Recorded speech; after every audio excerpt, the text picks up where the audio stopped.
Okay, now the last question, 32, in the 2012 non-calculator paper was rushed because the video was ending, so I've decided to just make this extra small little video just for question 32, just to explain this again.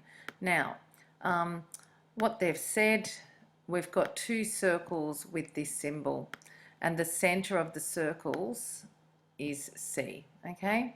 And we've been told that the radius of the small circle, so the radius of the small circle, say for example from C to Q or from C to P, okay, that's 3/4 the radius of the larger circle.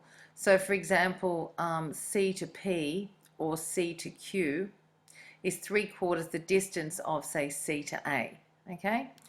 So the angle between these two lines here is 60, and the arc AB is 16. So I'll just put that in, okay? Now, then you have to find the length of this arc PQ. Now, what we first started off doing, in here it says that angle QCP is 120 degrees because we've got a straight line here, A through C, to this point down here, which isn't marked. It's a straight line. So this angle up here is 120.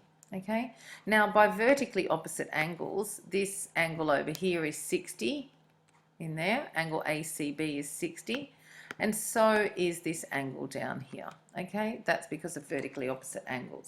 Now, notice you're not given the radius or anything like this in the question. So the idea of this is that, for example, see this arc here from P to Q, it really should be double the length of the arc from, say, Q to this point down here, which doesn't have a name. Or I could say the arc from B to A is 16, but the arc length from A to X on this outside circle should be 2 times 16. It's because, see this 120 degrees here, it's really made up of two lots of 60. So I could put a line through here and say, well, I've got 60 degrees there and 60 degrees there. Now, if you've got 60 degrees, the arc on the outside, the length of the arc will be 16. So if I put a line through here and say I've got 60 here and 60 there, then this length here is 16, and then we've got another 16 there.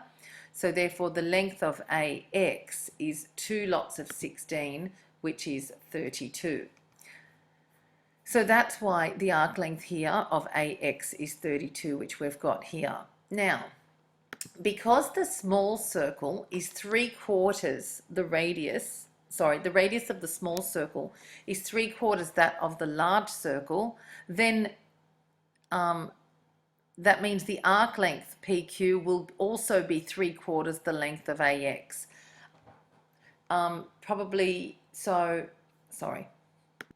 That's got to do with similar figures. So, like I said, if